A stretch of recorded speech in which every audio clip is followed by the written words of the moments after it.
Hello and welcome to a special edition of Marketing's Elite. Tonight we have a special episode for you pertaining specifically to those of us who don't know some of the basic interview procedures. In this segment, we will go over 4 of the most important things to consider when you pursue a job. So take a seat and enjoy the following episode of Marketing's Elite on interview protocol. First with us on defining protocol for an interview is Paulina Siller. She's going to talk to us about first impressions. Paulina, what are first impressions? Well, I believe that your first impressions are the first view that a future employer has of you. Some of the most basic impressions that you would say you have to keep in mind? The 2 most basic ones that come to mind are definitely how you look, the way you present yourself. Like if you want to dress to impress, and you have to wear a blazer, you have to wear slacks, you have to look nice. You can't look like you just rolled out of bed. You can't have your hair up in a ponytail. You have to want to show your employer that you want to work here, that the way you dress is the way you feel. With that being said, although that in our society now, tattoos and piercings are being more accepted, I would still want to cover them up for those first interviews. You don't want to show that side of you yet, at least your physical appearance yet, to the employer. Although, like I did say, a lot of the industries now are being more accepting of it, but that doesn't change the fact that your boss, your future employer, could be a complete conservative boss that does not like that at all, and you don't want to show up with a quarter sleeve showing or maybe a tattoo on your neck, which I hope no one ever does.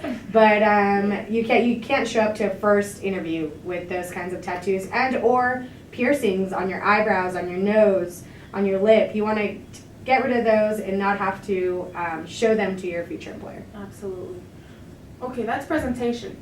I think talking is very important too, because I know I get stuck like talking sometimes, especially if I'm nervous. How would you say you should control that, and how should you, I guess, prepare yourself to be able to talk professionally? Well, first and foremost, I think that being yourself is one of the main things that employers look for. They don't want to see someone who is uptight or someone who's fidgeting all the time or someone that can't hold like a legitimate conversation or even talk about or answer the questions that the interview has. With that being said, I think being knowledgeable, researching your company, researching the company and making sure that you know anything and everything that could be asked of you in the interview. If you know all that stuff, then you're going to come off like you are perfect for the job. You have the position in your hands because you know what you're talking about. Also, being confident. If you are more than confident, sometimes you come off as arrogant, but it goes with being knowledgeable. If you know what you're talking about, then you're going to come off as a confident person and a person that wants to work for the company that you're interviewing with. Well, thank you for emphasizing all of it for me. You're very welcome. I guess it's clear. Thanks for listening, guys. Thank you. Hi. Now we have with us Ali Alabas, and he's going to be talking to us about soft skills and interview protocol. Could you explain to us what soft skills are? Soft skills characterize a personal relationship with other people in the workplace. And there are a lot of soft skills that employees should have. What are some examples of some soft skills? There are a lot of soft skills that employees should have, but the most important are 5 that employees should have, actually.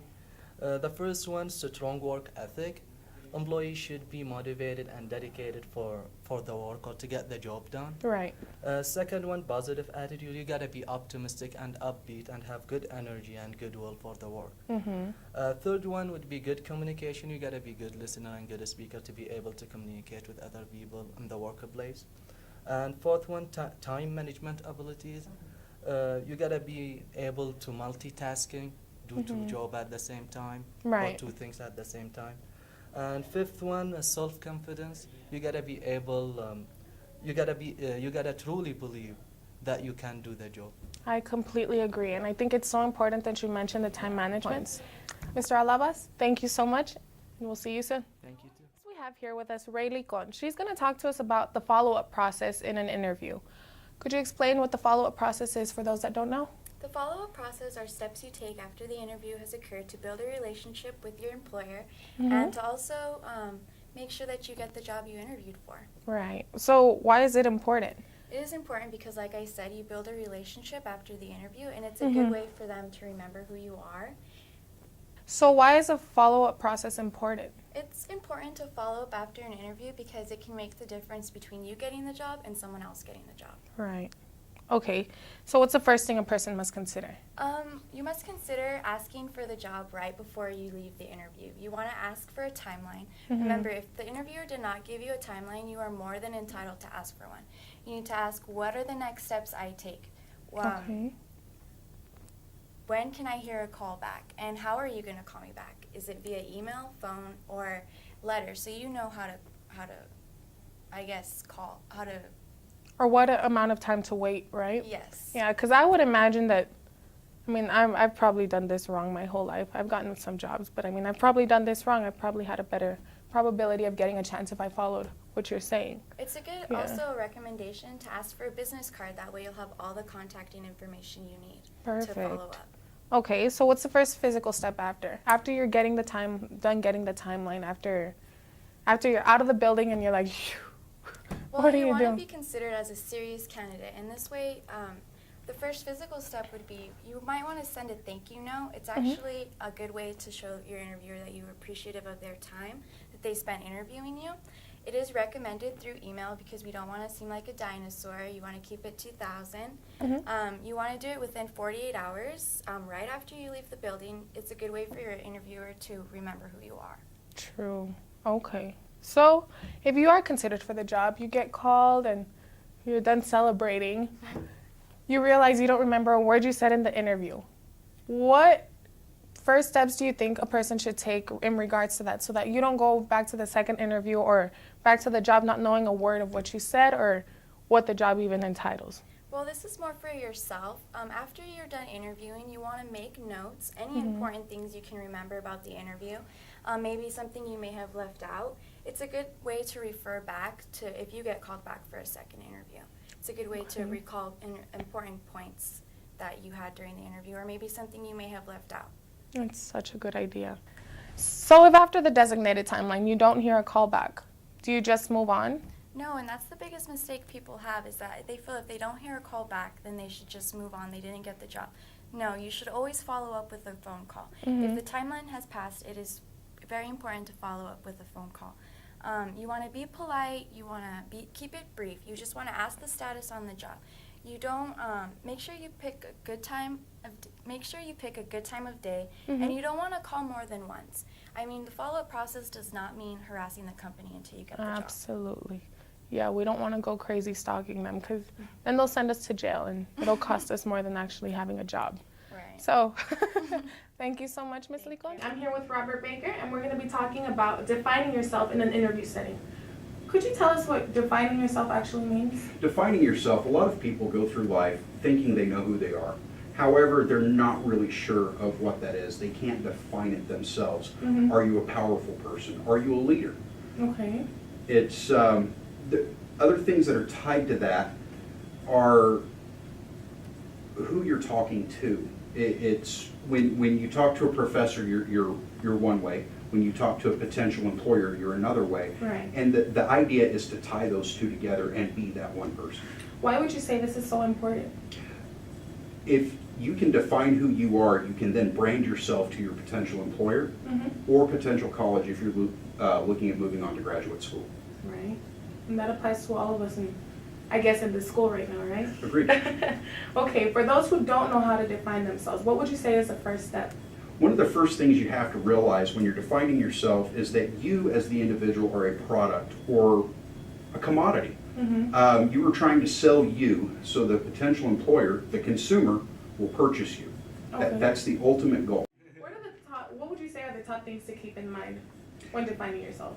Some of the things that I refer to as the 3 A's. There's appearance, achievement and aptitude, and attitude.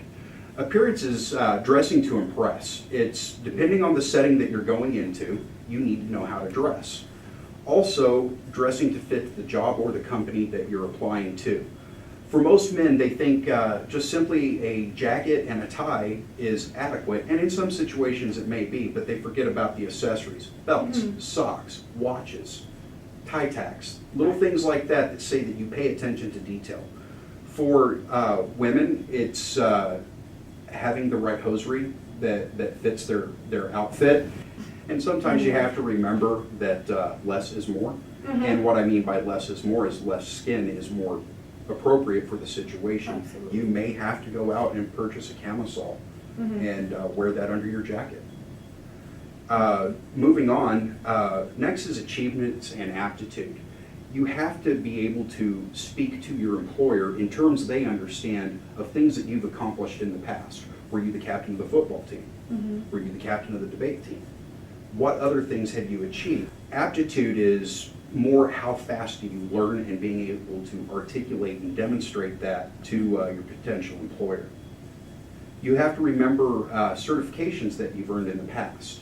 If you're a CPA, you need to remind them that you've passed that exam. So you're basically saying we need to know or remember all of our external achievements. Right? Exactly, exactly. How would you say though, if you want to get to know yourself, how do you get to know your mannerisms?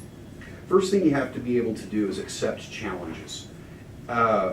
Identify your weaknesses and try to improve those. Okay. You also have to look pretty deep to find out what makes you tick, what your strengths are. If you don't know what your strengths are, it's hard to identify your weaknesses. You have to remember to create a brand for yourself. Well, okay, putting all of this together, how do you put it all together and sell it? Putting it all together is going back over everything we've talked about. You have to believe the package. You have to believe in your brand. If you don't believe all of it and gather all your details together, even if it means just writing it down on paper and reading it to yourself over and over in the mirror, Right. you have to believe who you are. You have to believe in your own brand. Completely agree. I'll have to take those down, okay? Thank you so much, Robert Baker. We'll see you soon. Between giving a phenomenal first impression, making a habit out of soft skills, familiarizing and applying the follow-up process, and defining yourself, the job process should become a lot smoother for you. Every company does have their own protocol though, so I do recommend personalizing whatever our interview protocol is to whatever company you're working for. That does it for today. Thank you for watching another episode of Marketing's Elite.